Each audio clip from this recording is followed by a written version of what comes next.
¿Cómo están? Muchas gracias una vez más, les agradezco el tiempo que se toman. Yo sé que entre el trabajo, la familia, la casa se hace complicado, pero bueno, muchas gracias, la verdad. Vamos a tratar de... A nosotros nos toca dar el módulo 1 de políticas públicas, que es el Estado y las políticas públicas. Lo pusimos en el módulo 1 porque entendemos que el Estado es el actor principal de las políticas públicas, ¿no? Entonces vamos a hacer una introducción sobre las políticas públicas desde sus inicios, cómo fue tomado y cómo fue generando su independencia doctrinaria, si se quiere, ¿sí?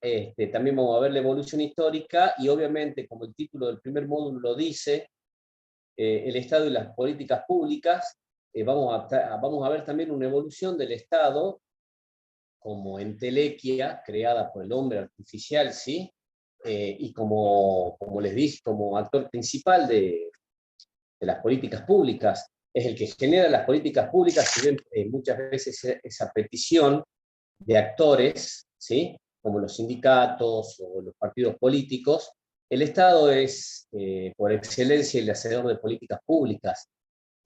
Resulta difícil establecer un concepto de políticas públicas precisamente porque se trata primero de una entidad conceptual o doctrinaria, si se quiere, que en un principio no gozaba de autonomía, ¿sí? Las políticas públicas era subsidiario de las ciencias políticas, era una rama de las políticas públicas. Después, con el tiempo y con la evolución, sobre todo con la evolución del Estado y de la sociedad, por supuesto, termina siendo una cuestión autonómica, digamos, una estructura independiente para estudiar. Si bien decimos que es independiente hoy en día, las políticas públicas siempre se han servido de teorías o modelos metodológicos propios de la economía, propios de las ciencias políticas, propios de las ciencias sociales, ¿sí? Eso es lo que hace difícil que se dé una definición única, no hay una definición única, porque la política pública también atiende sobre todo a la realidad. Ya vamos a ver en uno de los avances conceptuales por los cuales se definen las políticas públicas, vamos a ver que se trata nada de una relación causal, ¿sí? Yo no tengo ningún problema que ustedes me interrumpan, me pregunten o quieran acotar lo que ustedes quieran acotar, por mí mejor. Vamos a tratar de hacer la clase lo más dinámica posible, por eso los que ustedes quieran nos levantan la mano y habilitamos audio y preguntan, o pueden preguntar también por el chat, y yo voy en la medida de lo posible contestando. No tengo ningún problema, como les digo, en cortar la explicación, volver para atrás o hacer un paréntesis para explicar un poco más a profundidad. Porque si bien vamos a ver el tema de las políticas públicas, tenemos que ver la evolución histórica, y en la evolución histórica tenemos que pararnos en ciertos hechos históricos, valga la redundancia, que son necesarios para poder explicar cómo va avanzando lo que yo les voy contando, ¿sí? Como les dije, en un primer momento las políticas públicas eran una parte subsidiaria de la... ¿Me escuchan bien ahí? Me dice que no se está escuchando bien. Espero que me estén escuchando bien, quizá puede haber sido el internet. Sí, como les decía, a ver, me preguntan, Noel me pregunta, buenas tardes, me pregunta si los martes a esta hora es el cursado de este módulo. Sí, es el martes. ¿Y cuál es el cronograma del cursado? Bueno, ahora cuando terminemos, antes de terminar la clase, Nelson, que es quien nos está mediando nuestra clase, él nos va a saber decir todo eso, ¿sí? No se preocupen que al final de la clase le vamos a poder decir bien cómo va a ser el cronograma de clases y cuánto tiempo, ¿sí? Cuando terminemos la clase vemos todo eso, no se preocupen. Como yo les decía, las políticas públicas obedecen no solo una evolución propia o intrínseca de su propia naturaleza de política pública, sino que obedece y responde y se encuentra atada a la evolución de otros actores o de otros conceptos. ¿Sí? En este caso, el Estado. El Estado como actor principal, ¿sí? Es quien lleva adelante las políticas públicas Y como bien hablamos de una evolución del Estado como actor, también tenemos que hablar de una evolución de las políticas públicas, y por lo tanto podemos hablar de una evolución con respecto a los conceptos de política pública, ¿sí? Ya vamos a ver cómo fueron, de acuerdo a los distintos enfoques, cómo se va tomando en cuenta la política pública y el Estado en sí. Por lo pronto, lo que podemos decir es que el término políticas públicas nos lleva a nosotros a rediscutir y redefinir lo político y lo público, porque por supuesto que la polis o la política en su momento, en los maestros griegos, ha cambiado diametralmente de manera importante hasta nuestros días, ¿no es cierto? Entonces, al hablar de políticas públicas y poder definir qué es una política pública y poder establecer un marco dentro de los cuales nosotros podemos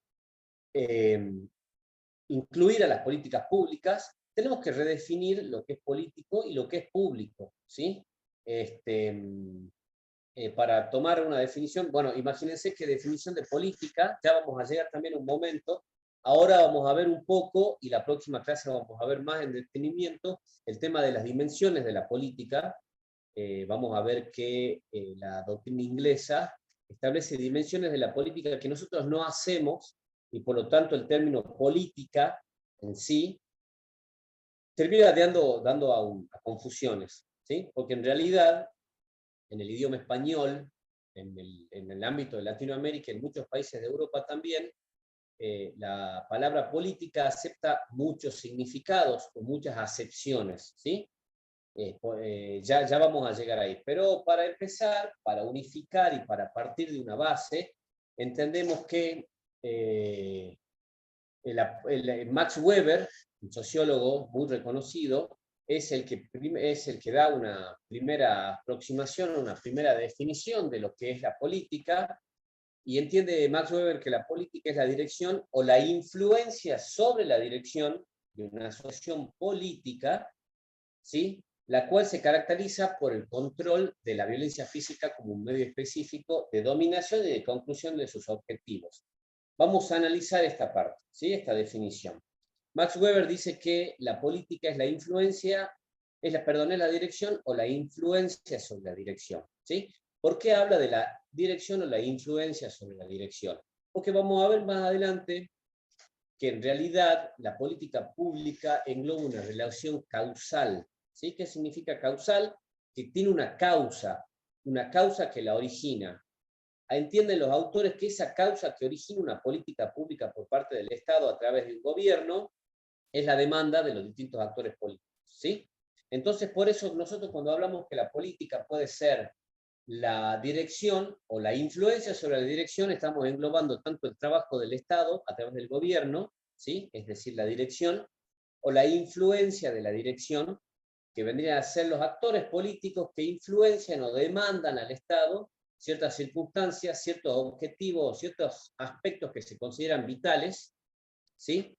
Para poder, digamos, dar lugar la contestación a esa demanda por parte del Estado, da lugar a una política pública, ¿sí?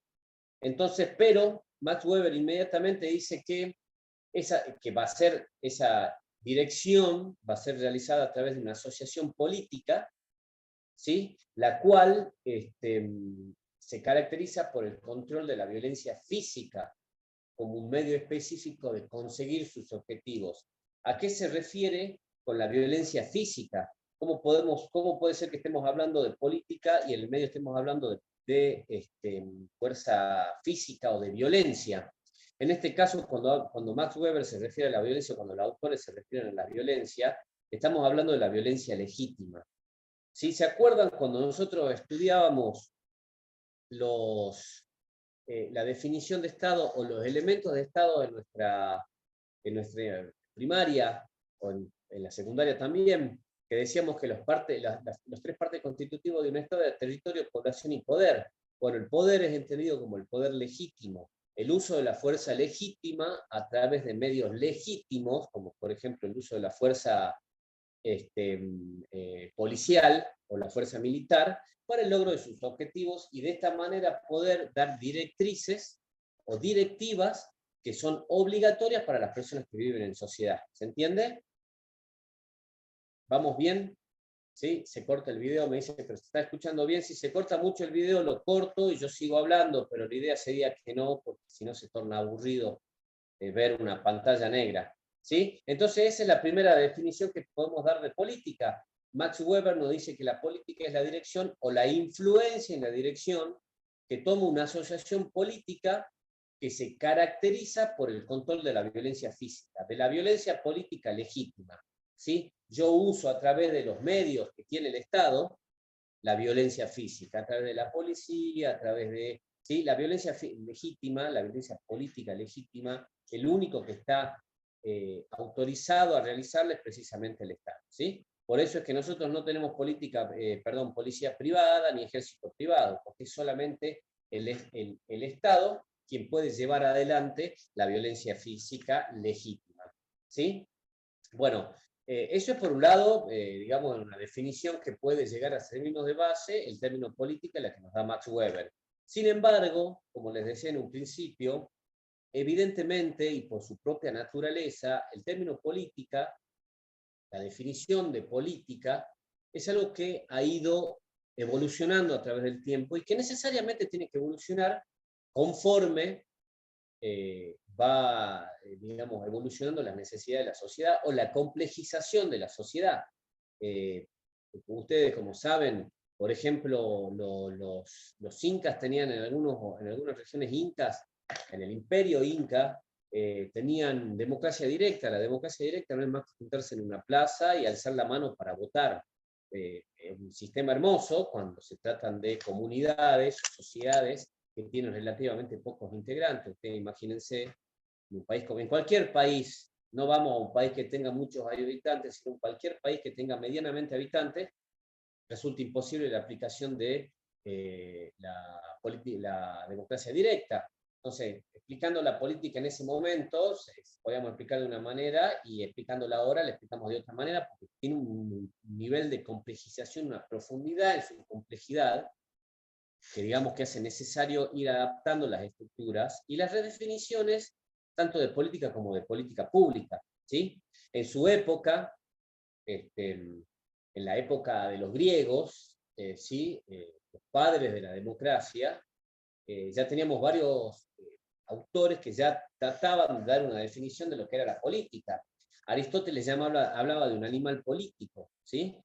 Aristóteles hablaba de un animal político y de, digamos, su actividad en la polis que es la ciudad, no se trataba de un componente más de su vida, sino que se trataba de un rasgo definitorio de su existencia. Aristóteles entendía que el hombre existía cuando se relacionaba con otros. Y cuando se relacionaba con otros, cuando vivía en sociedad. ¿Sí? Pero él no lo tomaba como un componente más de la vida del hombre, sino como un rasgo característico. El hombre, sobre todo el hombre moderno, existe en cuanto el otro, existe en cuanto sociedad. ¿Sí? Un hombre, un ermitaño que vive en una montaña, en una cueva, pero en medio de la montaña, no puede tener ningún tipo de actividad social o política, ¿se entiende? Entonces Aristóteles allá en la época de los griegos, él ya entendía al sujeto, al hombre, como un animal político, ¿sí? En este sentido también, ya vamos a ver más adelante Hobbes, que habla del el hombre es el lobo del hombre, que es por eso que el Estado y la política tiende a suprimir ese estado de naturaleza del hombre. ¿Sí? Bueno, ya llegaremos a eso, porque primero que nada, antes de Hobbes surge Maquiavelo, que ustedes ya lo deben conocer, por El Príncipe. El Príncipe es un libro que escribe Maquiavelo en el siglo XV. Maquiavelo, digamos, el devenir del estudio de Maquiavelo y del término maquiavelismo nos llega a pensar en algo peyorativo hoy en día. Lo maquiavélico es lo malo, lo sádico. ¿Sí? En realidad, Maquiavelo, el libro se llama El Príncipe, precisamente porque un príncipe quería ser un buen gobernante, y le encarga a Maquiavelo, que era una figura destacada de la política, digamos, en aquel momento, en el siglo XV, le encarga la redacción de una serie de reglas y pautas para un buen buen gobierno, un gobierno exitoso más que un buen gobierno. Por eso es que se llama El Príncipe. Y lo que hace Maquiavelo es precisamente establecer una serie de reglas y pautas para lo que él consideraba un gobierno exitoso, ¿sí? Por eso es el fin justifica los medios, el mejor poder es el que no se siente, es preferible ser temido a ser amado. Eran todos tipos de recomendaciones que hacía Maquiavelo. ¿Sí? Maquiavelo inicia, o es uno de los iniciadores, de que la política sea tenida en cuenta como en su esfera propia, ¿sí? Ya independiente. ¿Sí? Entonces habla de la política y habla de que la política se diferencia de otras ramas, como ser la economía, lo social o inclusive la moral. ¿Sí? Dicen que la moral política es distinta a la moral común y que en realidad muchas veces la política está inclusive en contradicción con la moral. ¿Sí? Acuérdense que hablamos de Maquiavelo en el siglo XV y cómo entendía Maquiavelo la política. Por eso él decía que la moral y la política inclusive muchas veces estaba en choque con la moral misma. ¿Sí? No, que, la moral que la moral política, que es lo que tiene que hacer el político por el lugar que ocupa, simplemente por el lugar que ocupa, podía ser o no ser. ¿Sí? Es decir, que la política podía estar en contradicción con la moral y que con ello no había ningún tipo de dilema moral, valga la redundancia. Quiero ver si hay alguna pregunta. Seguimos. Entonces, en esta época, en el siglo XV, en la época de Maquiavelo, se empieza a entender al Estado, ¿sí? Que es un concepto político y que se refiere a una forma de organización política, económica y social. ¿Sí? Esa forma de organización política, económica y social es a la vez soberana y coercitiva. Lo que decíamos, ¿sí? Lo que decíamos antes, Estado, territorio y poder, territorio, población y poder, ¿se acuerdan? Entonces, ya cuando hablamos que una organización social, económica y política que tiene soberanía, ahí estamos hablando del territorio, ¿sí? Es decir, el Estado, por lo general, salvo algunas excepciones como el imperialismo o el colonialismo, el Estado siempre ejerce un control sobre un territorio determinado, que por lo general es el territorio donde está sentada la población, ¿sí? Salvo, como les digo, en el caso del colonialismo o el imperialismo, como ya saben, en las colonias francesas, las colonias belgas, portuguesas en África, etc. ¿Sí? Es en este tiempo en el que se empieza a pensar también en el Estado como un sujeto de derecho internacional, como sujeto primordial del derecho internacional. Surgen después, mucho más adelante en el tiempo, los organismos internacionales y otros sujetos de derecho internacional, como las ONG, no sé, los grupos terroristas, ¿sí? Van surgiendo como sujetos del derecho internacional, los movimientos políticos, los movimientos nacionales, ¿sí? Pero el sujeto, en esa época surge como sujeto de derecho internacional por excelencia el Estado. ¿Sí? Entonces el Estado empieza a tomar una preponderancia fundamental, digamos, en la vida política, económica y social de las sociedades. ¿Sí? Entonces ya se hace necesario establecer, digamos, de dónde viene la palabra gobierno y de dónde puede llegar a venir también la palabra público.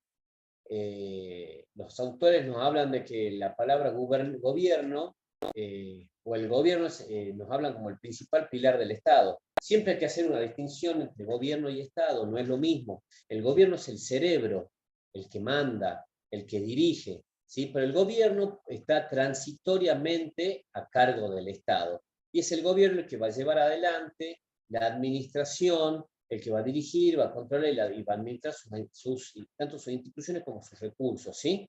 Eso es la palabra gobierno para diferenciarlo del Estado. Y por otro lado tenemos lo público, que hace referencia a algo notorio, ¿sí? Que es sabido o visto por todos. De esta manera podemos hablar de lo gubernamental y de lo no gubernamental.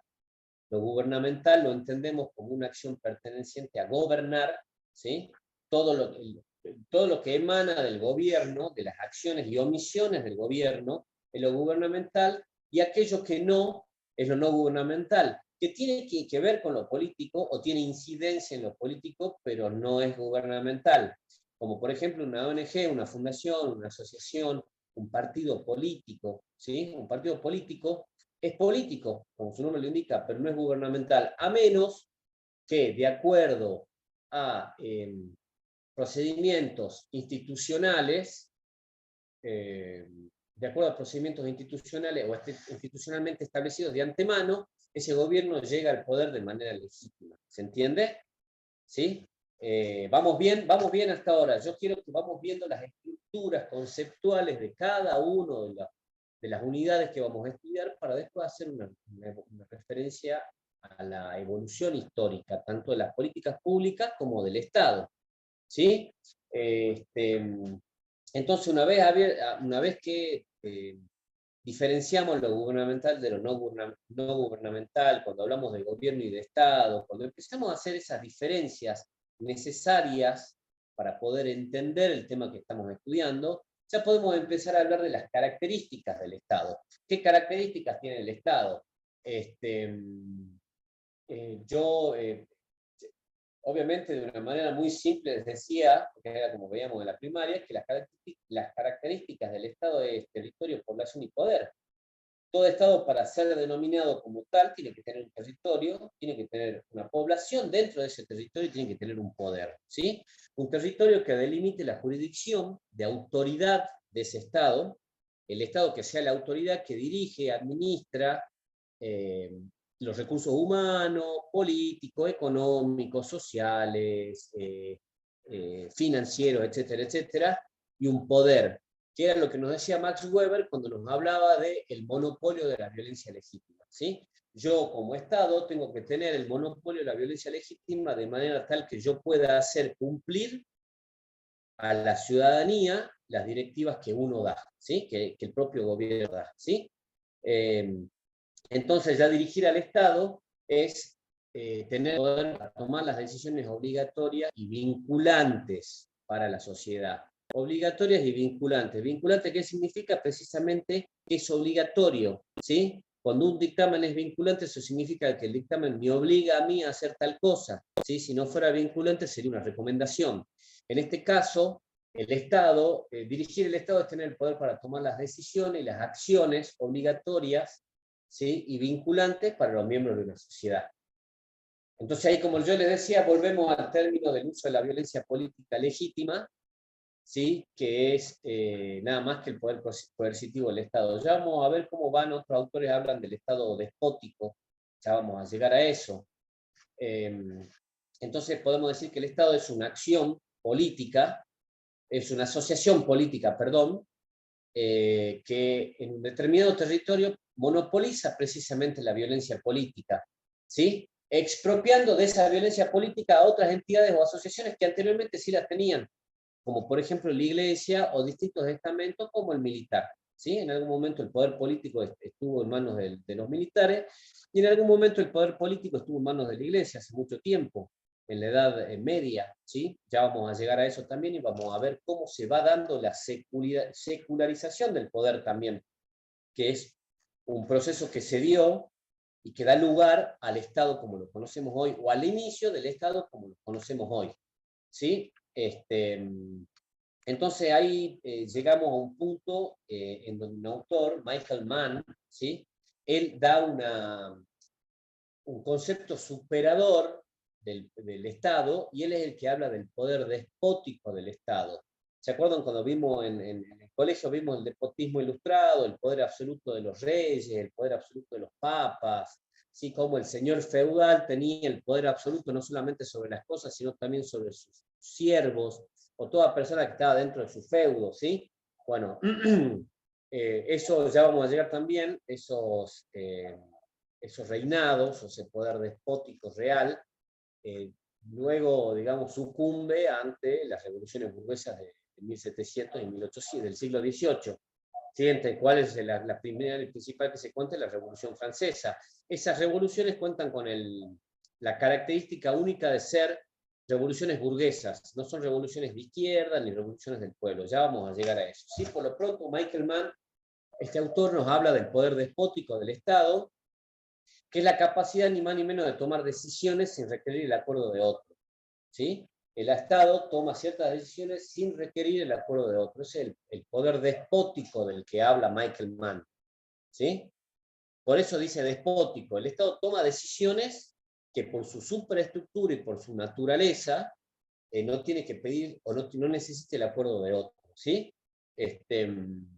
Por lo tanto, este autor, Mann, nos habla del Estado como una superestructura o un poder infraestructural, es decir, ¿por qué hablo de una superestructura o un poder infraestructural? Porque ese poder infraestructural engloba, contiene o trae para sí otras estructuras, como las estructuras referentes a los sistemas judicial, al sistema administrativo, burocrático, jurídico, impositivo, y todo eso queda en manos del Estado. Todos esos medios o esas estructuras que están englobadas en la superestructura llamada Estado, es la que le permite al Estado penetrar en la sociedad y hacer cumplir sus decisiones o sus directivas. ¿Se entiende?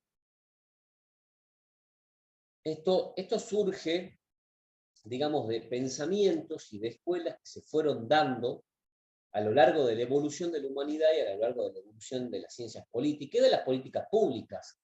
Como yo les decía en un principio, Hobbes, en el siglo XVII, Thomas Hobbes, otro padre de la ciencia política, él nos habla a nosotros de una condición natural del hombre, ¿sí? Él justifica ese poder despótico del Estado por una cuestión de naturaleza, de seguridad interna, perdón, ¿sí? Es lo que se llama como contrato social. ¿Cuál es la explicación de lo que les estoy diciendo? Hobbes, él habla de a ver, Vania, a ver, ¿querés darle la palabra a Vania, por favor?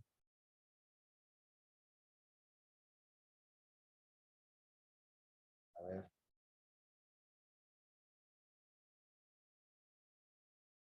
Ahí está, ahí creo que lo... Ahí Ahí está está. habilitado. Gracias. Vania, ¿cómo Gracias, estás? tutor. Es Vanina, está mal escrito, yo me equivoqué. Ah, perdón, Vanina, es que dice Vania. Antes era otro nombre. Ah, bien, Bien, muy bien, muy bien. ¿Cómo estás, Vanina? muy bien, gracias, profe. ¿Y usted? Bien, bien, gracias. Bien, sobre lo que Hobbes sostiene, no sostenía sobre el estado natural de las cosas. O sea, Claro, esa duda tengo exactamente. de A ver, que ¿me las podés personas explicar vos? tienen, sí, de que las personas ya tienen una justicia, o sea, como una justicia interna del, por ejemplo, él sostenía el ojo por ojo. Un estado natural era el que si me hacía algo, yo tenía derecho a devolverlo. Con él argumentaba que el Estado tenía para hacer de, ah, cierto despotismo para realizar las mismas actividades que en estado, que una persona sin un gobierno podría haber realizado, solo que ésta se ejerce bajo las leyes. Sí, exactamente. Bueno, claro, lo que dice Hobbes, precisamente como bien decís vos, Vanina, es que el hombre es el lobo del hombre. Él habla de un estado de naturaleza y que sin una autoridad, sin una regla clara, sin una regla y sin una autoridad que haga cumplir esa regla, existiría un estado de guerra constante, no solo por la competencia de cada hombre de lograr más, sino también por el miedo de cada hombre de que el otro quiera lograr más. Entonces eso iba a dar en un estado de guerra total y continuo de hombres. Por lo tanto, Hobbes entiende que los hombres, digamos, lo que hacen es ceden parte de su libertad, ¿sí? Gran parte de su libertad a cambio de seguridad, ¿sí? Es lo que se llama como el trato social. Todo hombre que vive en sociedad siente que firma un contrato social, obviamente es una metáfora, que firma un contrato social en el cual yo cedo mi libertad absoluta a cambio de seguridad. El Estado me brinda seguridad, pero a la vez el Estado va a tener la potestad de poder cumplir o hacer cumplir esa seguridad. ¿Se entiende? Entonces yo ya no puedo, como bien decías vos, el ojo por ojo, yo ya no puedo salir a matar a alguien porque me hizo algo, porque yo ya firmé un contrato social con el Estado, por el cual el Estado me protege a mí de ese otro hombre, ¿sí? Y yo, a cambio de esa protección, cedo parte de mi libertad. ¿Se entiende? Pero sí Claro. es como decís vos, hay un estado natural va en contra del estado natural. Ese estado natural nos puede llevar a un estado de guerra constante en el cual podemos terminar todos desapareciendo. Por lo tanto, como digo, se forma una especie de contrato social, que Rousseau también es otro de los autores que habla del contrato social, por el cual el hombre cede su libertad absoluta, o sea, ya deja de ser una libertad absoluta, no es que no tenga libertad, a cambio de seguridad, ¿sí? Sí, profe, gracias. No, por favor, a vos. Es así, como bien decía Vanina, como bien lo dijo, de esta manera surgen los estados liberales. Y acá hago un paréntesis, porque antes que surjan los estados liberales, surgen los burgueses. ¿Sí? ¿Cómo surge, digamos, la burguesía, o qué era la burguesía, entendida en su momento, en el momento de su surgimiento? Como bien les decía yo más temprano, antes de las revoluciones liberales burguesas, precisamente del siglo XVIII, digamos, quien ejercía el poder era el poder despótico de los reyes, ¿sí? Las realezas, las monarquías, ¿sí? Ahora, las monarquías concentraban el poder político y el poder económico, pero no generaban, digamos, nada, no producían nada, sino que todo lo contrario, cobraban impuestos, y en base al cobro de impuestos y, y otros tantos, pues, lograban subsistir. Eran, digamos, por herencia divina, los herederos de Dios en la tierra. Entonces, en base a eso, digamos, gobernaban, ¿sí? Por supuesto que al principio estaba la realeza y solamente había campesinos, recolectores, cazadores, etc.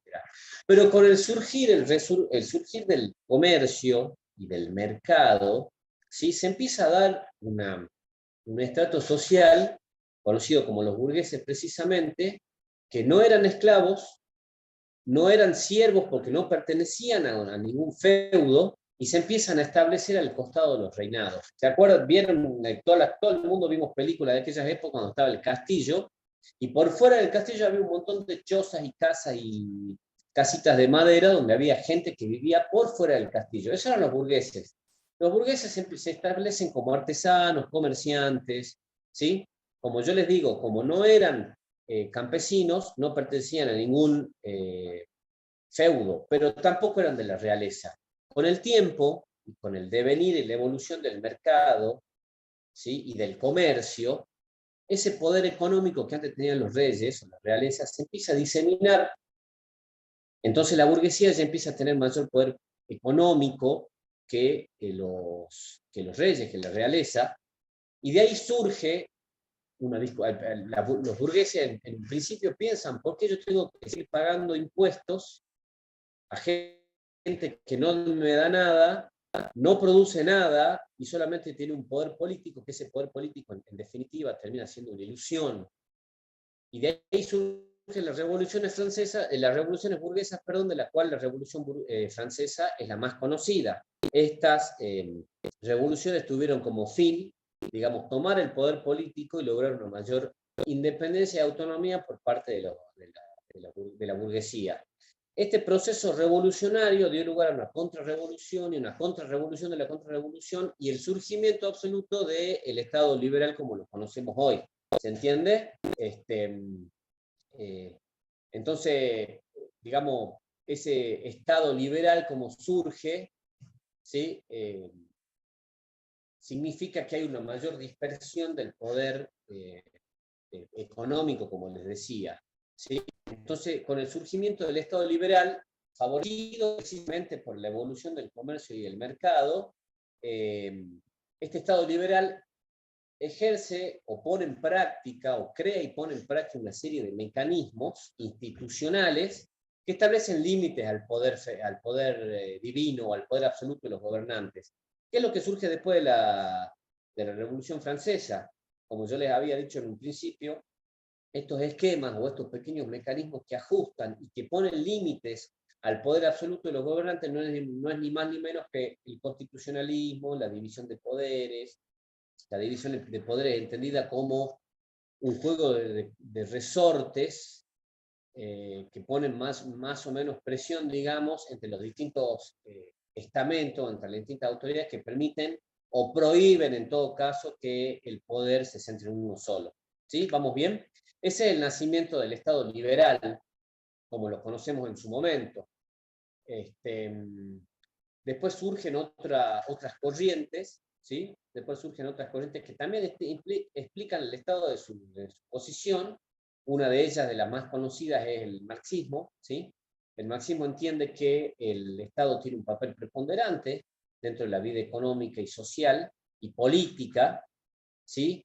Entiende al Estado como una necesidad absoluta de intervención, ¿sí? Y que interviene en la, digamos o que los estados estaban, Marx entendía que los estados estaban configurados por la lucha de clases. ¿Se acuerdan que Marx decía que no existían tres clases sociales, sino que solamente existían dos, los ricos y los pobres, y que la historia y el devenir de la historia política y económica se daba y se iba a terminar dando por esa lucha y esa tensión que existía entre las dos clases sociales, digamos.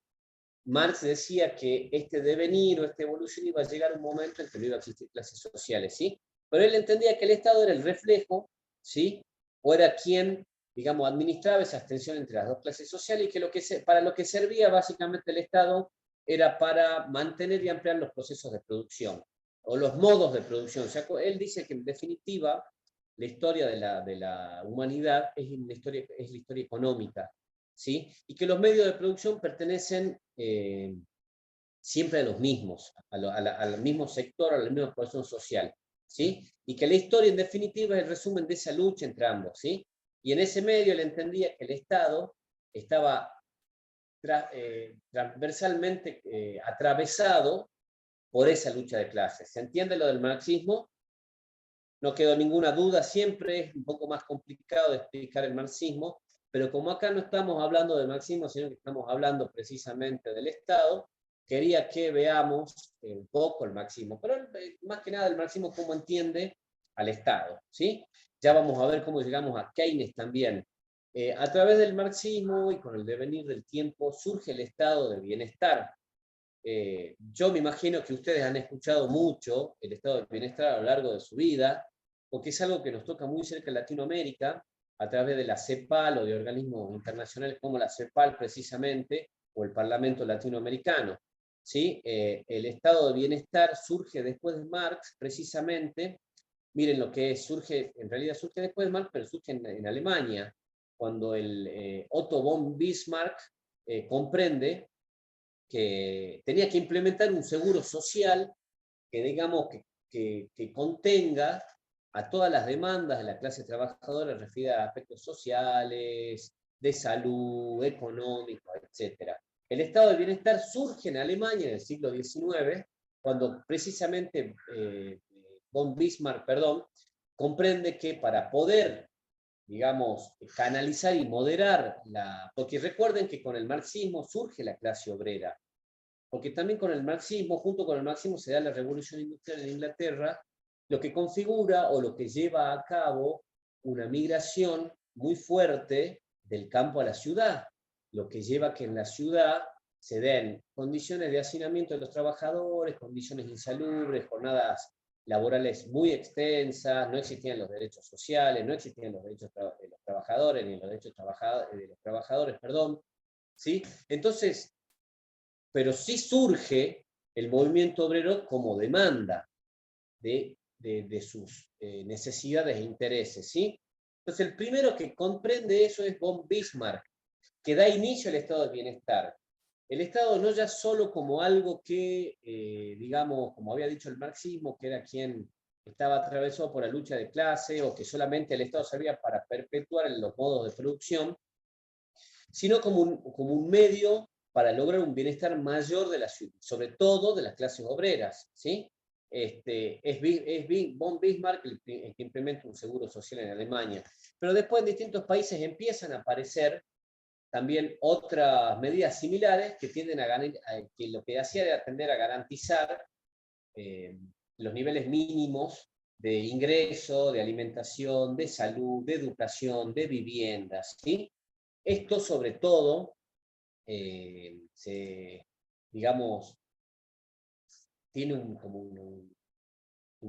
componente mucho más profundo con Keynes. no sé si ustedes escucharon hablar de Keynes, era un economista británico, que él decía precisamente, digamos, en contra de estos estados liberales 100%, donde solo se los veía como una manera de administrar las demandas, o como lo decía Marx, que en realidad servía para perpetuar. Keynes lo que hace es entender al Estado como digamos, como un moderador, o como, para decirlo en criollo, como quien salía el que salía a apagar el fuego en los casos de crisis o de recesión, ¿sí? ¿A través de cómo? ¿O cómo lo hacía? A través de la incrementación del gasto público. Entonces Keynes empieza a entender, o pone de manifiesto, el papel del Estado, ¿sí? Un papel fundamental para, en tiempos de crisis, poder intervenir en esas crisis a través de, por ejemplo, el aumento del gasto público y poder seguir moviendo para seguir moviendo la economía, digamos. ¿Se entiende? Están levantando una mano. A ver si... A ver, yo voy a aprovechar de cerrar acá. ¿Alguien quiere hablar?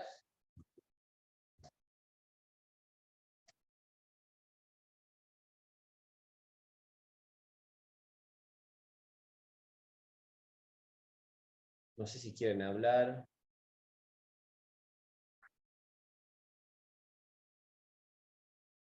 Nelson, ¿alguien está?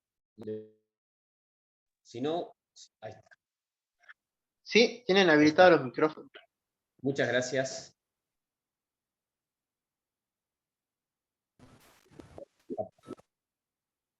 Daira Robledo, ¿nos querés decir algo? ¿Cómo estás?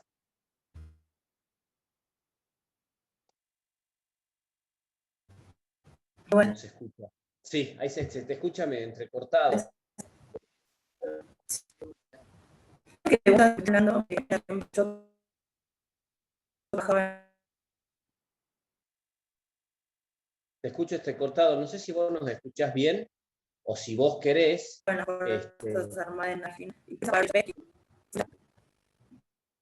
Que te animás a hacernos la consulta, a hacerme la consulta por escrito porque no te estoy escuchando No, nada.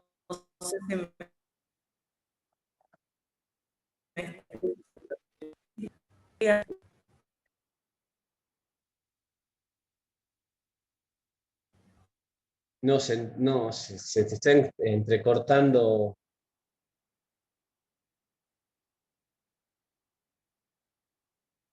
No se escucha nada. No, si te parece, nos haces la consulta por escrito en el chat y vemos cómo la contestamos porque no se te escucha nada.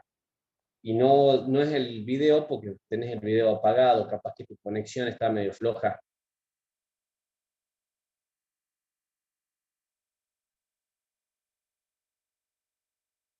¿Sí?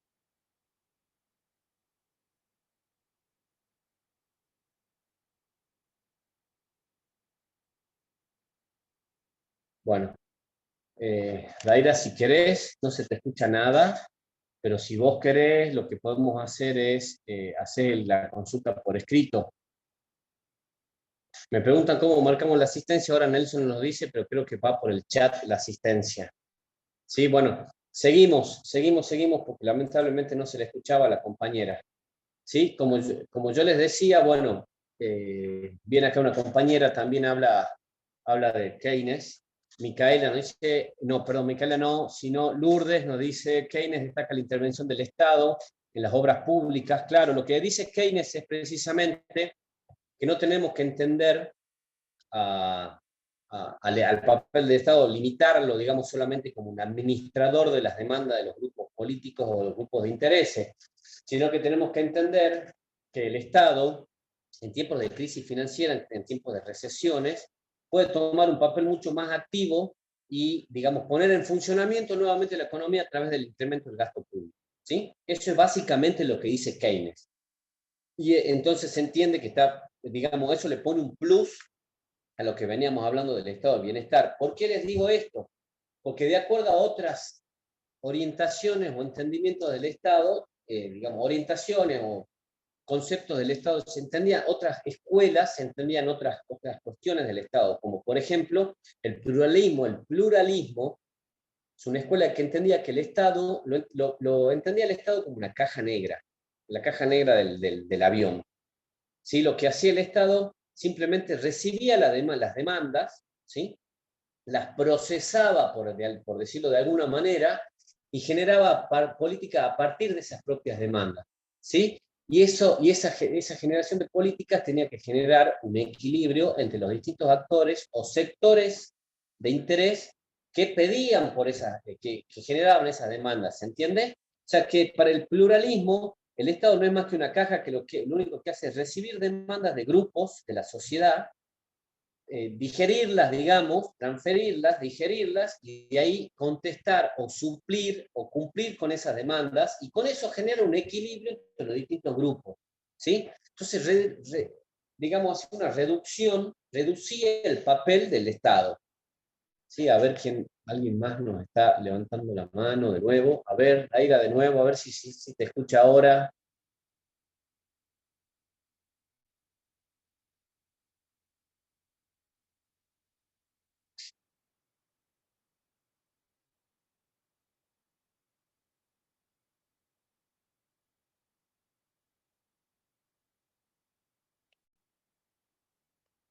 No, me parece que no.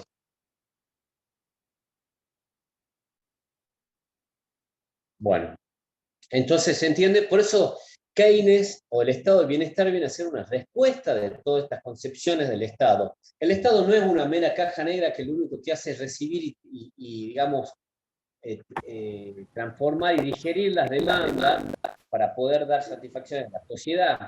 En base a esto surge, o como respuesta al pluralismo, surge el institucionalismo, que concibe a los Estados como organizaciones que reivindican el control tanto de poblaciones como de personas, que pueden formular y perseguir objetivos que no necesitan el acuerdo de otros, porque tienen un poder coercitivo legítimo, ¿sí? Que es lo que se entiende por autonomía del Estado. El Estado, como yo les decía más temprano, no necesitan, digamos, no necesitan hacer un consenso o generar consenso con otros espacios para poder determinar diferentes políticos de diferentes directrices, entre ellas las políticas públicas, ¿sí? Entonces ya podemos empezar a hablar de una definición más acertada de Estado, ¿sí? Que es la definición que nos da O'Donnell, un politólogo muy conocido, Guillermo O'Donnell, que escribe mucho sobre populismo, es muy bueno. A ver, ahí está Daira, que nos puede hacer la consulta que recién nos podía. A ver.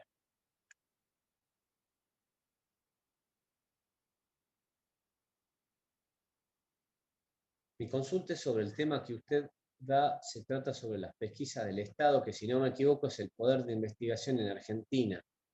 Las pesquisas, ¿a qué te referís con pesquisas? Y todo lo que haga, ya vamos a llegar a esa definición ahora, vamos a dar un break en 5 minutos, vamos a dar un break, vamos a descansar 15 minutos, y después vamos a dar las definiciones de las políticas públicas, y ahí también vamos a ver que, como bien decís vos, digamos, política pública es todo lo que hace y lo que deja de hacer el Estado. Ya vamos a llegar a eso después. Les termino con este tema, damos un descanso de 15 minutos y volvemos, ¿sí? Como yo les decía, bueno, O'Donnell, el que da una definición más acertada de Estado, y dice que el Estado es un cuerpo burocrático y también un conjunto de relaciones sociales. Porque nosotros tenemos que ver el Estado como una institución, y la institución, la definición de institución, ¿sí? Ya vamos a llegar ahí donde vos decís, Daira, pero muy buena tu intervención.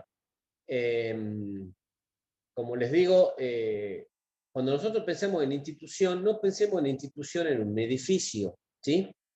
Una institución puede ser el edificio del Ministerio de Gobierno, pero también lo es el Ministerio de Gobierno, y el Ministerio de Gobierno como institución existe a pesar de que no tenga un edificio, ¿se entiende?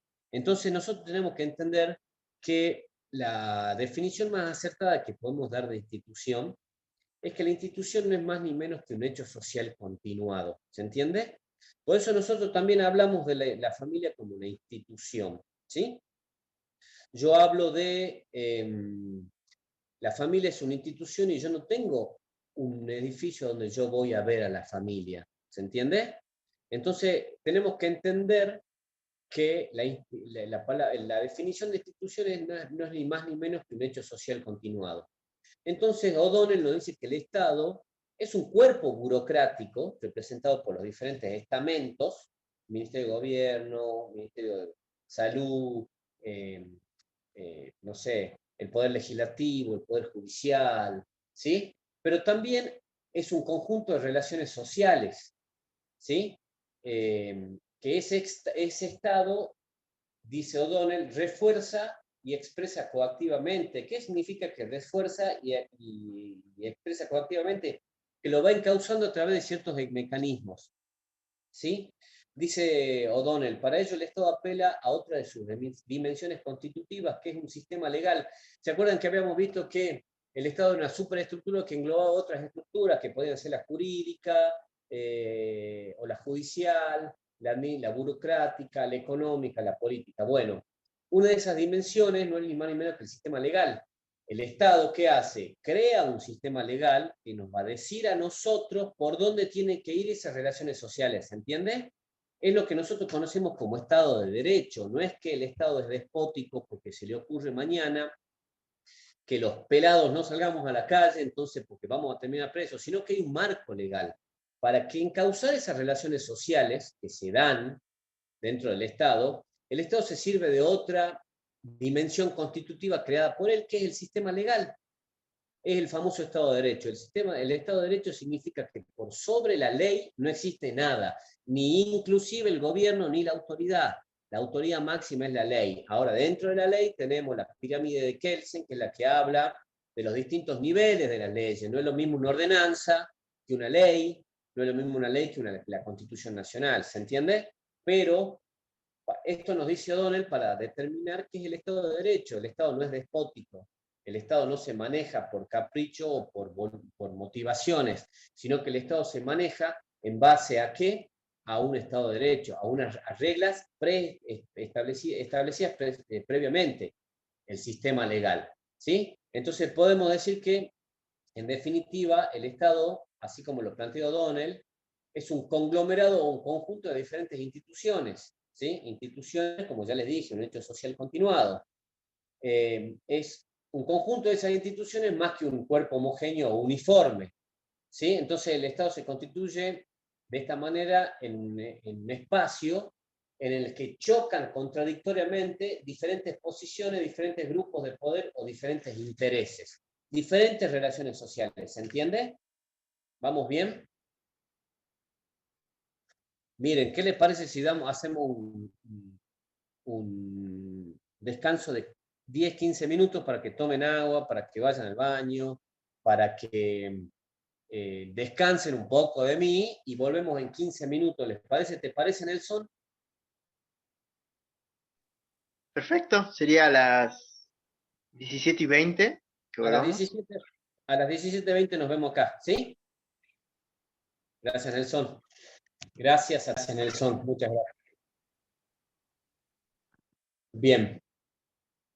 Volvemos. A ver si estamos todos bien.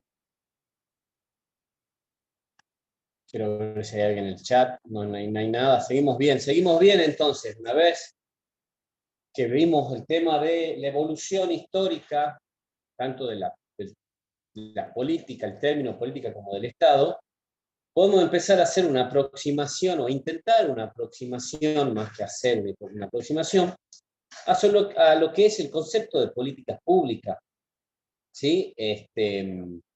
Como habíamos visto en un principio, y como lo hace el pluralismo, la política pública y el papel del Estado en la política pública se ve reducida a simplemente o limitada a ser una caja que recibe las demandas, las procesa y las contesta, ¿sí? En todo caso, entonces sería para estos grupos, para el inicio de las políticas públicas, serían el resultado de la confrontación entre los distintos grupos, ¿sí?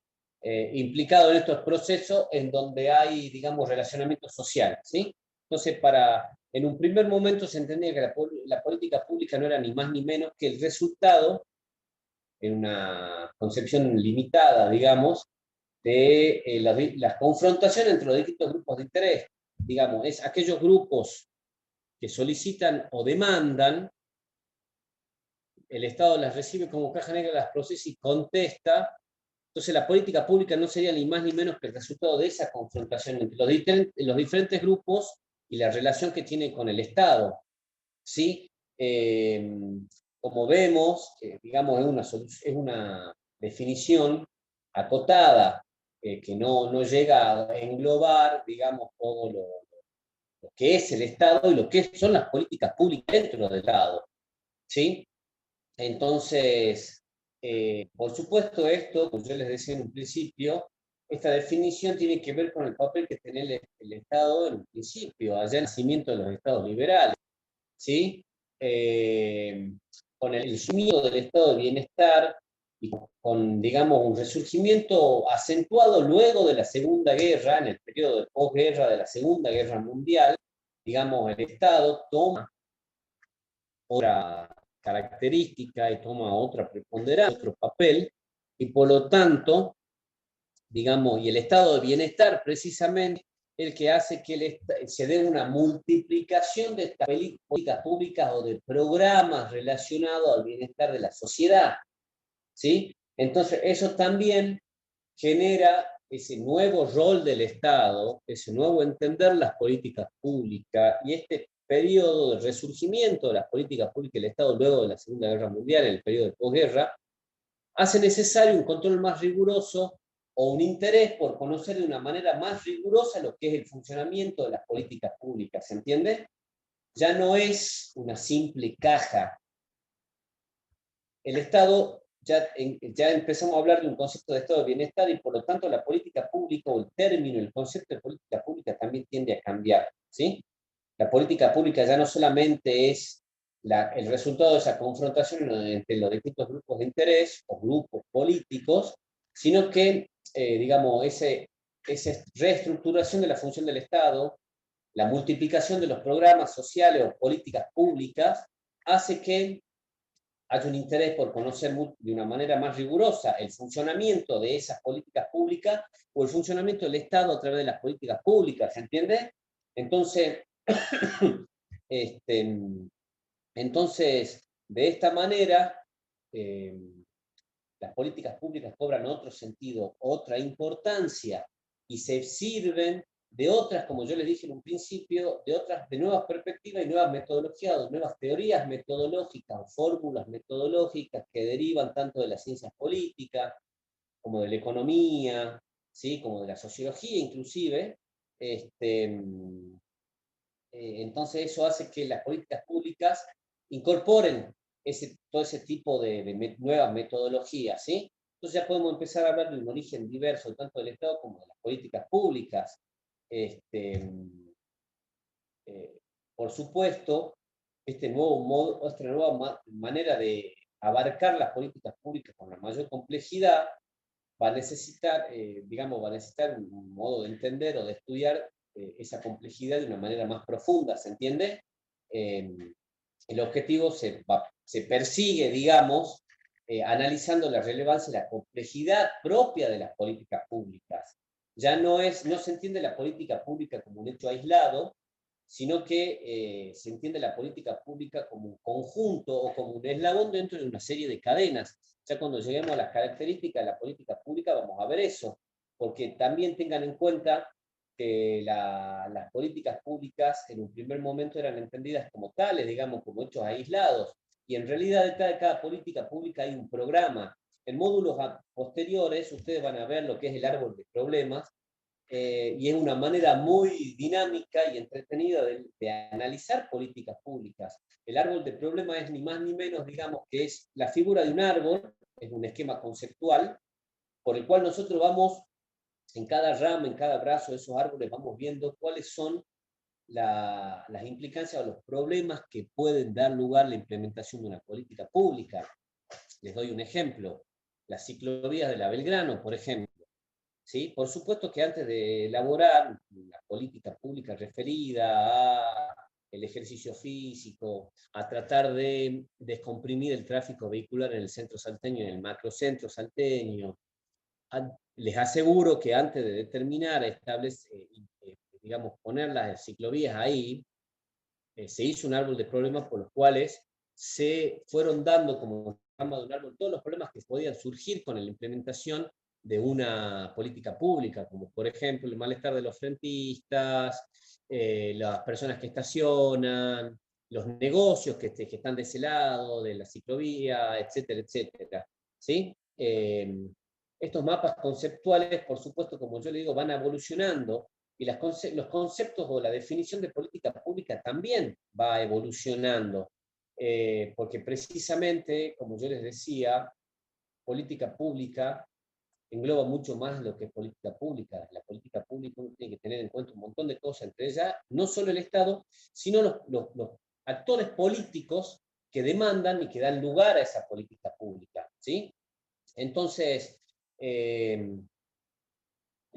hablando de la definición del concepto de políticas públicas, también llegamos, digamos, chocamos con, si ustedes ven, hoy día, o de acuerdo a las circunstancias de cada época, digamos, no solamente, como yo les decía, no tenemos, como en la lengua inglesa, niveles de política que nos sirven para entender la política en todas sus acepciones, sino que encima, eso pasa en todos lados, la política ya no alcanza con su significado, con su carga conceptual, sino que tenemos una valoración de la política, ¿se entiende? Y esa valoración del término política se confunde con el ejercicio de la política en sí. ¿A qué voy? En época, por ejemplo, estoy seguro que en la época de Alfonsín, la vuelta de la democracia, la caída de la dictadura militar, seguramente teníamos una valoración de la política muy distinta y mucho más valorada de lo que tenemos hoy. Porque hoy en definitiva terminamos asociando la política, sin importar si hablamos de política, de la política como dimensión conceptual, de la política como ejercicio, o de las políticas como conjuntos de acciones que lleva adelante el Estado, ¿sí? Hoy entendemos esa política sin hacer esa discriminación de los niveles de la política. Hoy en día tenemos una valoración mucho más negativa, entendemos a la política como el ejercicio de intereses mezquinos, y no estamos tampoco tan errados en tener esa valoración. Y también entendemos a la política hoy en día como, en el peor de los casos, un conjunto de acciones corruptas, ¿sí? Seguramente, con la vuelta de la democracia en el 83 y con el triunfo del Alfonsín, teníamos otra valoración de la política, ¿sí? Entonces, no solamente tenemos que luchar o tratar de unificar criterios con respecto al concepto de política pública, sino que primero tenemos que tener en cuenta cuáles son las dimensiones de la política. La palabra política, ¿sí? Que como yo les decía, en la lengua anglosajona, en el derecho anglosajón, que engloba Estados Unidos, Inglaterra y algunos países de Europa, y de Oceanía también, ellos sí hacen una división de la política, ellos hablan de dimensiones de la política. Entonces ellos hablan de polity, politics y policy, ¿sí? Polity y policy. Entonces ellos ya hacen una diferenciación entre lo que es la política. No hay una confusión del término política, ¿sí? Nosotros sí hacemos, no solamente tenemos una confusión conceptual porque no hacemos una diferenciación, nosotros no digo los argentinos, sino el derecho romano, en contraposición con el derecho anglosajón, con el sistema anglosajón, no hacemos una diferenciación de las dimensiones, y encima le agregamos valoraciones que son peyorativas, que eso va cambiando con las circunstancias. Antes teníamos una valoración mucho más positiva y ahora tenemos una valoración negativa porque asociamos la política con intereses mezquinos y con prácticas corruptas. ¿Se entiende? Entonces, para poder hacer un entendimiento de lo que es política, y para terminar ya con todo y no aburrirlos más, tenemos que hablar de las tres dimensiones, las que yo les decía, polity, politics y policy, ¿sí? Esas son las tres maneras en que el sistema anglosajón entiende las dimensiones de la política, ¿sí? Entonces, la dimensión más amplia o estructural, digamos, la dimensión más amplia de la política es la que es que los ingleses denominan polity, ¿sí? P-O-L-I-T-Y. Ahí está, justo me estaban preguntando. Les voy a poner los tres en el chat, así les queda claro. La primera es polity, ¿sí? Ahí se las acabo de pasar. Polity es la dimensión más elevada o más amplia cuando hablamos de política. Se refiere a la dimensión institucional de la política, ¿sí? Entendida como el conjunto de instituciones y reglas que establecen cómo el poder esté organizado, ¿sí? Y cómo está distribuido ese poder y cómo va a ser ejercido hacia el interior. ¿Se entiende? Cuando yo hablo de polity, me refiero a la dimensión institucional. Entiendo la política como el conjunto de las instituciones y reglas que establecen cómo el poder está organizado y dividido y cómo se va a ejercer ese poder. ¿Se entiende? Esta dimensión comprende el análisis del Estado, del sistema político y el régimen político. ¿Se entiende? O sea, es la dimensión más alta de la política. Pero yo no me meto en la política como un ejercicio, yo ya no hablo de las prácticas corruptas que tiene la política. Esto es un nivel mucho más conceptual y mucho más elevado, ¿se entiende? Yo acá lo que englobo es, entiendo el conjunto de instituciones y reglas que van a reglar o que van a normar cómo el poder va a estar organizado, cómo va a estar distribuido y cómo va a ser ejercido. ¿Sí? El segundo término del que habla el sistema anglosajón inglés ya no es polity, es politics. ¿Sí? Politics. Este sí es el que asociamos en el lenguaje ordinario, nuestro lenguaje coloquial o de la calle, con el ejercicio mismo de la política. ¿Sí? Esta palabra, politics, se refiere a la dinámica inherentemente conflictiva de la política. ¿Sí? Yo acá sí ya empiezo a hablar del ejercicio práctico de la política. Las politics se vinculan ¿con qué? Con la lucha de poder, con la estructura del poder político y social, con el comportamiento de los actores, ya no haciendo obviamente un juicio de valor, digamos, pero desde el análisis, ¿sí? Yo ya acá en el tema politics y al referirme al ejercicio práctico de la política, ya empiezo a estudiar precisamente la lucha del poder, el comportamiento de los diferentes actores por esa lucha de poder, la estructura del conflicto político y social, cómo se da el conflicto, qué demandan unos, qué demandan otros, ¿sí? Y por último, tenemos la que es la palabra policy, ¿sí? Ahí también se las englobo. Igual, en la próxima clase lo vamos a ver más en detenimiento. La tercera dimensión es la que yo le digo policy, o policies, también en plural sería, y en inglés, discúlpenme mi pronunciamiento, policy o policies, es la dimensión de la política que ya se vincula a las acciones o decisiones que un gobierno adopta. Es decir, las políticas públicas.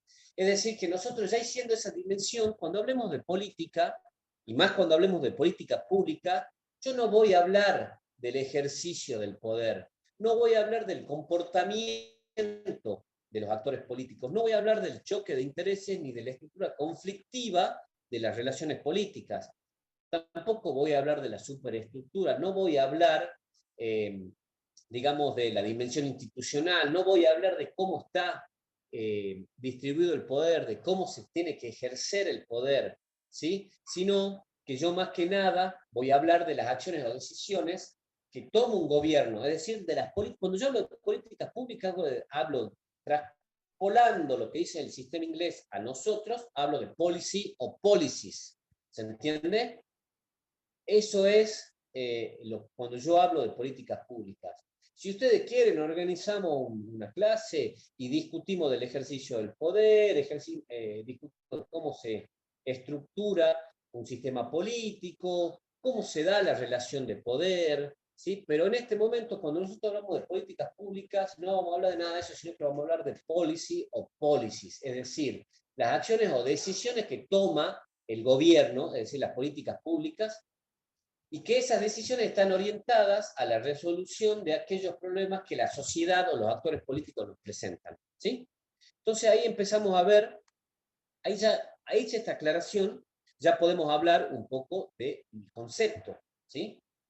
En un primer momento, cuando hablábamos de política pública, hablábamos del resultado de la actividad de una autoridad estatal, ¿sí? Una autoridad investida del poder. En un primer momento, cuando yo hablo de política pública, hablo del resultado de la actividad de una autoridad, ¿sí? Investida de poder y de legitimidad. ¿Qué significa que esté investida de poder y legitimidad? Que haya sido instituida como autoridad por los canales institucionalmente establecidos, es decir, el voto de acuerdo a lo que dice la ley electoral, ¿sí? La legitimidad ya tiene que ver con el voto en sí, digamos, no podemos hablar mucho de política pública en una dictadura, ¿sí? Pero bueno, la primera definición de política pública que yo digo es que es el resultado de la actividad de una autoridad investida de poder público y de legitimidad, ¿sí? Esta definición se refiere al espacio institucional, a la estructura de la autoridad. Por eso hablamos de una autoridad investida de poder público y de legitimidad, ¿sí?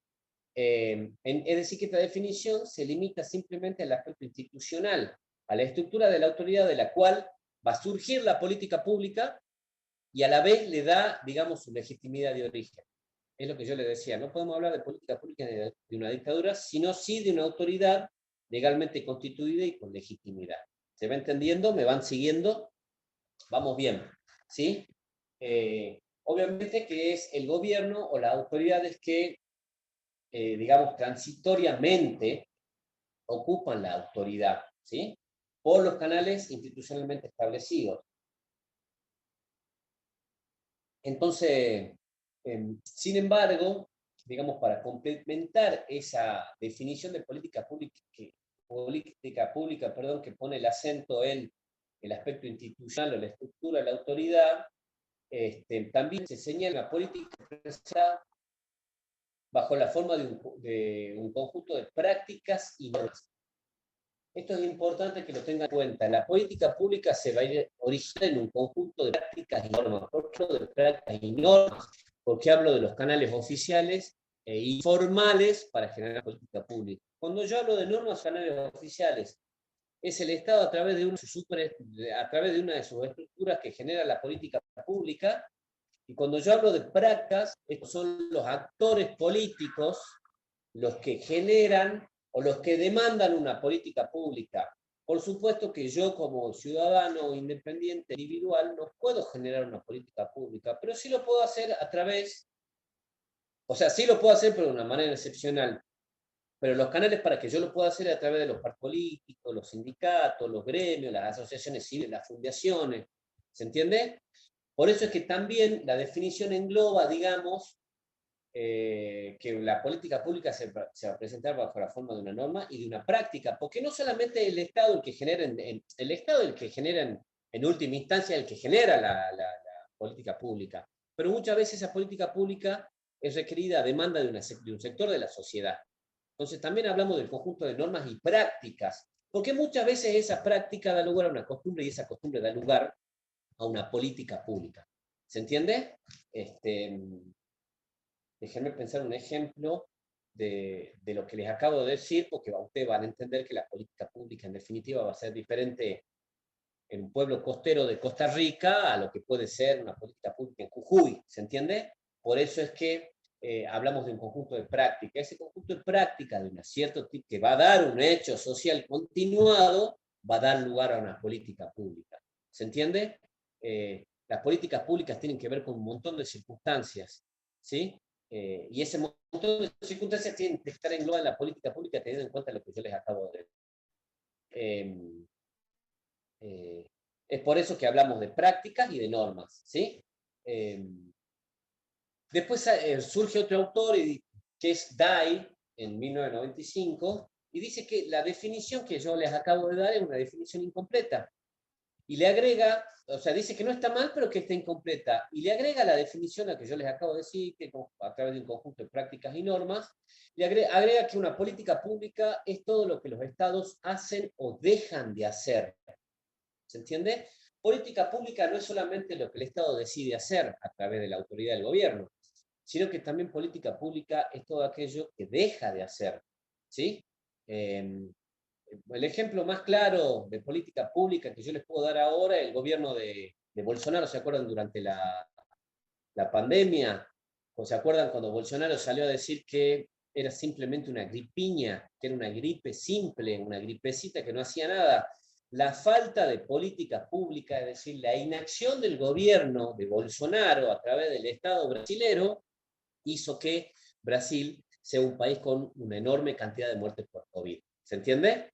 Entonces, Dai nos dice que la política pública no es solamente lo que el Estado hace, sino que también hace lo que deja de hacer. Con ello se amplía enormemente el campo de aplicación de una política pública, porque yo ya no estoy hablando solamente de la acción, sino que estoy hablando de una omisión como acción. Me pregunta Verónica, o sea, no solo de desarrollarla, también ejecutarla y que sea eficaz la política pública tal cual, Verónica. El éxito de una política pública, no solo implementarla, no solo, perdón, desarrollar los papeles y después implementarla, sino que hay que implementarla y que sea eficaz.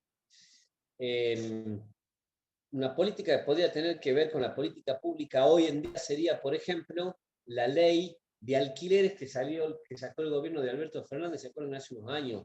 Es una ley que tenía como fin, en definitiva, una política pública. Piensen en la enorme cantidad de habitantes de la Argentina que pagan alquiler.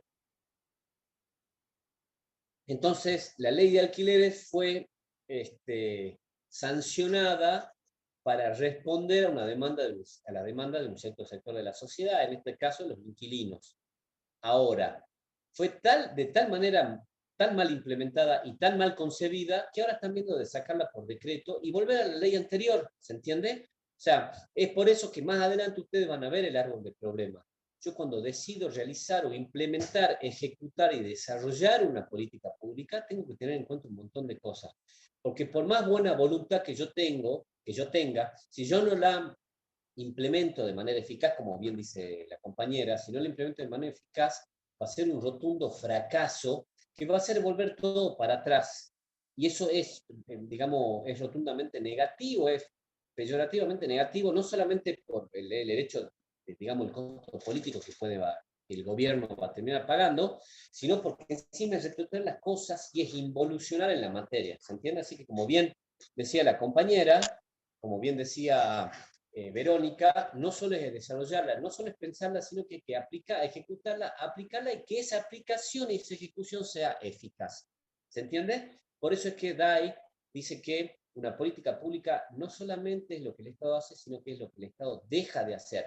La omisión también termina siendo una política pública, de alguna manera. ¿Se entiende? Así decimos, el gobierno de Bolsonaro, al minimizar el COVID-19 en el 2020, lo que hizo fue una omisión de política pública referida a salud, nada más y nada menos, que terminó dando lugar a un cantidad de muertos, que más allá que, digamos, de la situación dramática y de la tragedia, la cantidad de muertos, eso también genera un profundo malestar y un mal funcionamiento y un profundo problema en el sistema de salud, que es lo que terminó pasando en Perú. Además, nosotros vemos noticias en la tele que los peruanos se morían en la calle, igual que los brasileros.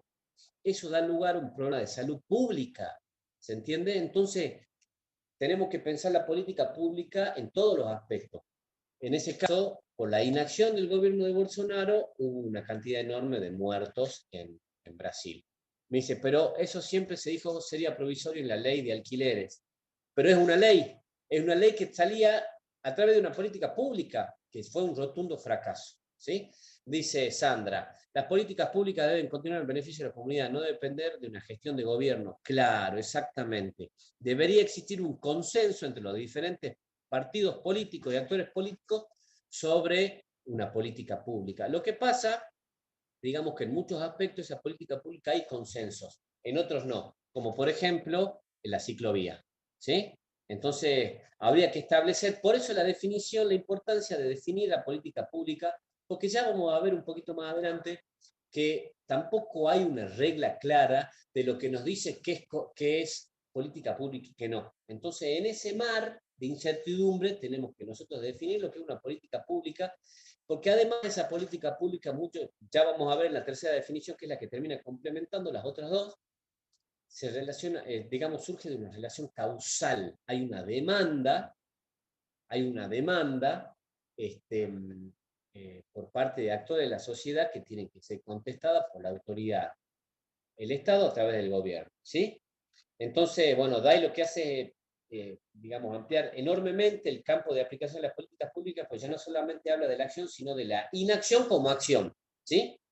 Y por último, una tercera definición, digamos, la política pública, que es la de Oslak y O'Donnell, que es la que veníamos viendo, que dice, se las voy a leer, que la política pública es un conjunto de acciones y omisiones que manifiestan una determinada modalidad de intervención del Estado en relación con una cuestión que concita la atención, el interés o movilización de otros actores de la sociedad. ¿Se entiende? Lo que hacen Oslak y O'Donnell es precisamente ya hablar de acción y omisión que se manifiesta a través de una determinada política pública del Estado y en relación, y ahí habla, le agrega el complemento causal, porque él habla ahí que consiste, digamos, de una determinada modalidad de intervención del Estado en relación con una cuestión que concita el interés, la atención o la movilización de un sector, es decir, que habla de la respuesta del Estado a un requerimiento de un sector de la población, porque hay un interés en solucionar un problema, o puede haber un objetivo a cumplir una meta, ¿se entiende? No solamente debe haber un problema a solucionar, también puede haber un objetivo propuesto para cumplir, ¿se entiende? Y eso puede dar lugar a una política pública. Lo que hacen Oslak y O'Donnell es precisamente agregarle el componente causal. No es aislado, hay un pedido de la sociedad. El Estado responde a través del pedido de la sociedad, la demanda de la sociedad, porque hay un interés en resolver algo, o porque hay no solo un interés, sino que hay un objetivo planteado que se tiene que cumplir. Pero no solo Oslak y O'Donnell ponen el acento en el elemento causal, sino que él mismo nos habla también, ya pone el acento en el Estado, pone en el centro de definición el Estado, no solo al gobierno, sino también al Estado como actor principal, y al Estado como un conjunto de instituciones públicas que ponen en ejecución, a través de las acciones de ese Estado, sus decisiones. ¿Se entiende? Entonces, como última definición, y para cerrar, yo les puedo decir que las políticas públicas es un conjunto, o ciclo, o secuencia de acciones estructuradas en modo intencional y causal. Es el componente causal que yo les decía. Están estructuradas esas acciones, ese conjunto de acciones, en modo intencional y causal, que intenta realizar, como yo les decía, objetivos de valor para la sociedad o a responder problemas o a resolver problemas cuya solución es considerada de interés por los grupos sociales, por los grupos políticos. ¿Se entiende?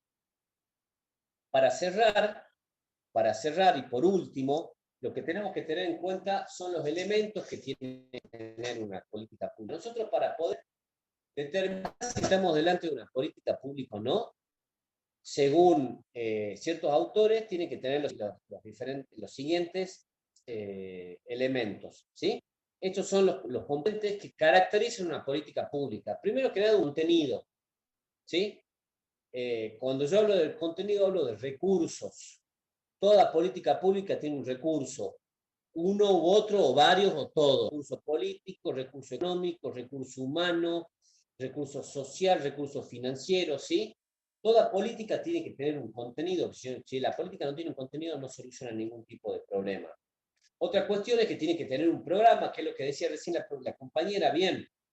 No es una decisión aislada del Estado, del gobierno, ¿sí? No se reduce un acto o una decisión individual o considerada aisladamente, sino que detrás de ese acto existe un marco de referencia. ¿Qué es el programa? Hay un programa que establece un camino para cumplir con una política pública, ¿sí? Además, tiene que tener una orientación, además de tener un contenido y un programa, tiene que tener una orientación normativa. Es lo que yo le decía hace un rato, al principio. La política pública no va a ser la resultante de respuestas aleatorias del Estado, sino que el Estado, como Estado de Derecho, va a responder en torno a la ley, ¿sí? No son respuestas aleatorias o carentes de sentidos, sino que la expresión del Estado de finalidades están regidas de antemano, ¿sí? A través de ordenanza, a través de leyes, a través de reglamentos, pero tiene que tener una orientación normativa. No son respuestas aisladas del Estado, de la autoridad. tiene que tener un factor de coerción fundamental. Yo, José Barrero, puedo intentar generar una política pública en mi barrio y establecer que se van a sancionar económicamente a quienes sacan a pasear los perros y sus perros hagan las necesidades y no limpien. Pero yo no tengo el poder de coerción para para hacer cumplir esa política pública. Por lo tanto, para que hablemos de política pública, en todo caso va a ser una iniciativa mía, y si alguien no lo cumple, yo no puedo hacer nada, ¿sí? Por eso que una política pública tiene que tener un componente coercitivo. El Estado, la autoridad, debe tener la potestad de obligar a la sociedad a cumplir con esa política pública, a cumplir con las demandas de esa política pública, ¿sí? Y por último, tiene que tener una competencia social, ¿sí? ¿Por qué tiene que tener una competencia social o una esfera social? Porque precisamente las políticas públicas lo que buscan es dirigirse hacia determinado sector de la población o hacia determinados problemas y modificar los comportamientos de la sociedad para determinar o para solucionar esos problemas, ¿se entiende? Entonces una política pública tiene que tener un contenido, un programa, un factor de coerción, una orientación normativa o una base normativa y una competencia social, ¿sí? Es decir, las políticas públicas se dirigen a un determinado sector de la población o a un determinado problema y lo que busca es modificar el comportamiento de la sociedad para terminar con ese problema. ¿Se entendió? ¿Hay alguna pregunta? Vamos a ver si hay alguna pregunta. El COVID ya se redujo, entonces da mejor resultado la vieja ley. Claro, también acá me dice que el COVID ya se redujo, entonces da mejor resultado la otra ley. Claro, pero bueno, en ese momento era, digamos. Me dicen, como por ejemplo, la ley de alcohol cero en Salta, la fuerza pública para hacer cumplir esa política es la policía. Exactamente. Muy buen ejemplo me da Verónica. La ley de alcohol cero en Salta es precisamente el resultado y la implementación de una política pública que tiende a crear conciencia en la ciudadanía, sobre todo en los que manejan alcoholizado, que manejan el alcoholizado mata, ¿sí? Ahora, la implementación de esa ley y la fuerza de coerción se va a dar a través de la policía vial y de la policía de esa ciudad de Salta, ¿sí? Está muy bien el ejemplo. La ley de intolerancia, la ley de alcohol cero, digamos, es una ley que surge con la finalidad de una política pública, por una demanda de la sociedad, ya sean de partidos políticos, ya sea a través del Estado, o de terceros sectores a través de prácticas, como por ejemplo las ONG y las asociaciones familiares de víctimas de accidentes, y todas esas asociaciones que pechan, y que pecharon en Salta hace unos años, para que nuestra provincia tenga la ley de alcohol cero, que es que creo que la de Salta es la primera que se instauró en el país. En Buenos Aires todavía están discutiendo eso. Eso surge como necesidad de una política pública, ¿sí? Espero no haberlos cansado mucho. No sé si tienen alguna duda, si quieren preguntarme algo, decirme algo, aclarar algo, tienen alguna del cronograma, etcétera.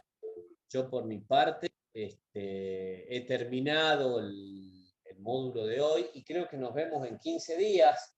Nelson, el 2 de mayo es, ¿no? El 3 creo que es. El 2, sí. A ver, 8. El 2 que el primer... A ver, ya le confirmo bien. Un segundito. ¿Cómo no? Ah, no, pero creo que como... Ah, vos decime.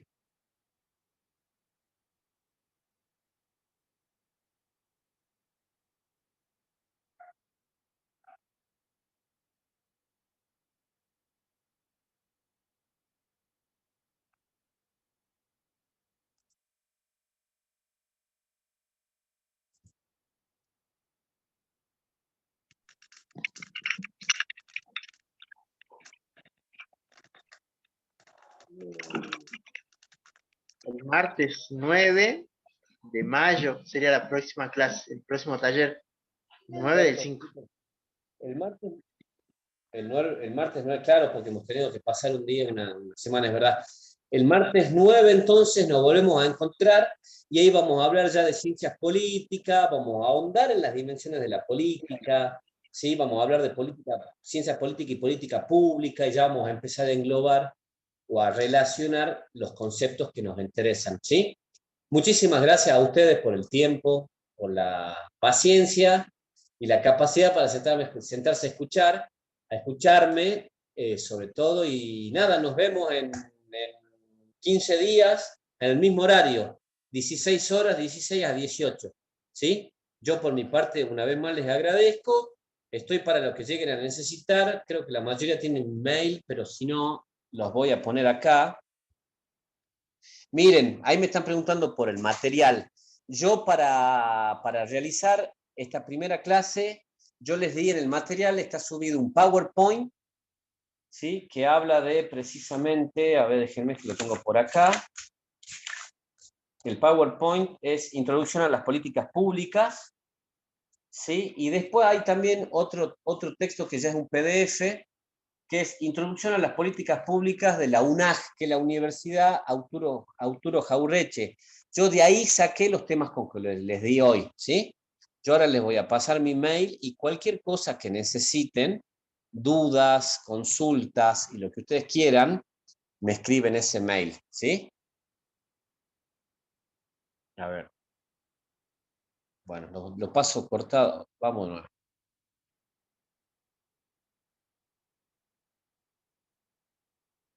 Ahí les paso.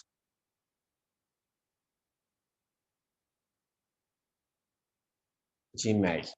Bueno, ahí les pasé bien mi mail, ¿sí? Los que necesiten algo, me avisan, ¿sí? Yo por mi parte, como les digo, muchas gracias a ustedes. Nos vemos la próxima clase. Hay un PowerPoint, tiene que haber un PowerPoint junto con los PDF. Igual el PDF de la Universidad Arturo Jauretche es, digamos, o sea, el PowerPoint está hecho en base al PDF de la Universidad Arturo Jauretche, que se llama Introducción a las Políticas Públicas. Nos vemos dentro de 15 días. Muchas gracias, que sea una buena semana. Y nada, lo que necesiten estamos. Gracias, Nelson, una vez más a vos también por acompañarnos y por estar para cualquier consulta o duda o lo que sea. Lo que necesiten, muchas gracias. Gracias, Nelson. Gracias, profe. Hasta luego. Chao, hasta luego.